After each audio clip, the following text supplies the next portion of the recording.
हृदय स्थल में लोकतंत्र। आदित्यपुरम जागरण। एक जमाने की बात है। शांत पहाड़ियों और घने जंगलों के बीच बसा आदित्यपुरम नाम का एक गांव था। बाहर से देखने पर भले ही यह मनोरम लगता था, लेकिन गांव की आत्मा अंधकार में फंसी हुई थी। लोग भयभीत, मौन और आज्ञाकारी थे। वजह, उनका युवराज रुद्रदेव एक क्रूर, अहंकारी और निरंकुश शासक था।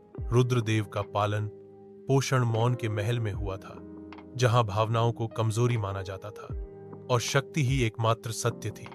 उसने बुद्धि से नहीं, बल्कि भय के कोड़े से शासन किया। गांव वालों की आवाज दबा दी गई और उनके विचार पनपने से पहले ही दम तोड़ गए। किसी ने उससे सवाल करने की हिम्मत नहीं की। उसके शब्द ही कानून थे और भावनाएं ही अपराध। लेकिन बदलाव हमेशा की तरह अप्रत्याशित रूप से आया। एक दिन बाहरी लोगों का एक समूह आदित्यपुरम पहुंचा। समाज सुधारक, विचारक, कलाकार और शिक्षक। उन्होंने कोई विरोध नहीं किया। वे चिल्लाए नहीं, वे बस गांव वालों की बातें सुनने लगे। उन्होंने उन्हें सिखाया कि उनके विचार महत्वपूर्ण हैं। लोकतंत्र सिर्फ वोट देने के बारे में नहीं है, यह हर दिल और दिमाग की कद्र करने के बारे में है। इन बदलाव लाने वालों में समय नाम का एक शांत लेकिन चौकस युवक भी था। समय में एक खास हुनर था। वह सिर्फ अच्छा बोलता ही नहीं था, वह दूसरों को यह एहसास दिलाता था कि उसकी बात सुनी जा रही है। उसका मानना था कि मन को विद्रोह से नहीं, बल्कि आत्मबोध से जगाना चाहिए। उसने किसानों, कुम्हारों, महिलाओं और युवाओं से बात करना शुरू किया। उसने उनके सपनों, उनके दर्द, उनकी उम्मीदों को सुना। धीरे धीरे लोग खुलने लगे। उसने गांव के चौराहे पर संवाद शुरू किए, खुली चर्चाएं, जहां गांव वालों ने अपनी समस्याएं साझा की, समाधान सुझाए और अपनी आवाज की ताकत का एहसास किया। राजकुमार रुद्र ने शुरुआत में उन पर हंसा। मूर्ख लोग शब्दों से पत्थर बदलने की कोशिश कर रहे हैं, उसने मजाक उड़ाया। लेकिन समय ने कोई जवाब नहीं दिया। उसने रुद्र को एक संवाद में आमंत्रित किया। उत्सुकता से या शायद शक्ति प्रदर्शन के लिए रुद्र उसमें शामिल हुआ। उस रात कुछ हुआ। एक बूढ़ी औरत, जिसकी पीठ झुकी हुई थी और आवाज कांप रही थी, ने सीधे राजकुमार की आंखों में देखा और कहा, तुम्हें राजगद्दी तो विरासत में मिली, लेकिन दिल कमाना भूल गए। राज करने के लिए डर की नहीं, समझ की जरूरत होती है। भीड़ चुप हो गई, रुद्र भी। पहली बार उसका मन क्रोधित नहीं था, वह हिल गया था। वह बार बार वापस आ रहा था, चुपचाप सुन रहा था, देख रहा था, सीख रहा था। उसके अंदर कुछ टूटने लगा, डर, अभिमान, अकेलापन।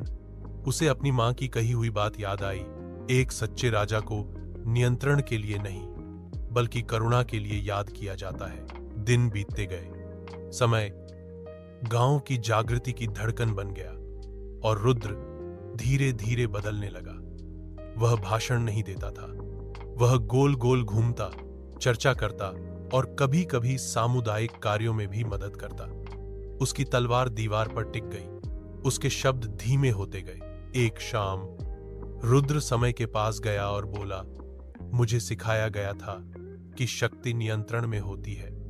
तुमने मुझे सिखाया था कि शक्ति सुनने में होती है। साथ मिलकर उन्होंने जन परिषदें बनाई, जहां हर ग्रामीण की आवाज सुनी गई, विचारधाराएं स्थापित की गईं, महिलाओं को नेता बनाया गया, कला और विज्ञान को फिर से अपनी जगह मिली। आदित्यपुरम सिर्फ ढांचे में ही लोकतांत्रिक नहीं बना, यह आत्मा में भी लोकतांत्रिक बन गया। और समय, वह प्रशंसा या सत्ता के लिए नहीं रुके, वह चुपचाप चले गए, यह कहते हुए, मेरा मिशन नेतृत्व करना नहीं, बल्कि मन को जागृत करना है। वर्षों बाद आदित्यपुरम को उस गांव के रूप में याद किया जाएगा जिसने नियंत्रण के बजाय बदलाव, मौन के बजाय आवाज और भय के बजाय दिलों को चुना। YouTube दर्शकों के लिए नैतिक संदेश। असली बदलाव ऊपर से थोपा नहीं जाता, यह भीतर से पनपता है। जब आप सुनना शुरू करते हैं, सचमुच सुनना शुरू करते हैं, तो सबसे कठोर दिल भी नरम पड़ने लगते हैं। हर गांव, हर मन में क्रांति की क्षमता होती है, हिंसा से नहीं, बल्कि आवाज से। भगवान कृष्ण ने भी यही कहा था। अपने निर्धारित कर्तव्यों का पालन करके राजा जनक और अन्य लोगों ने पूर्णता प्राप्त की। आपको भी दुनिया की भलाई के लिए एक उदाहरण स्थापित करने के लिए अपने कर्तव्यों का पालन करना चाहिए। महान लोग जो भी कार्य करते हैं, आम लोग उसका अनुसरण करते हैं। वे जो भी मानक स्थापित करते हैं, पूरी दुनिया उसका अनुसरण करती है। लाइक, शेयर और सब्सक्राइब करें। दिल और दिमाग की कहानियां।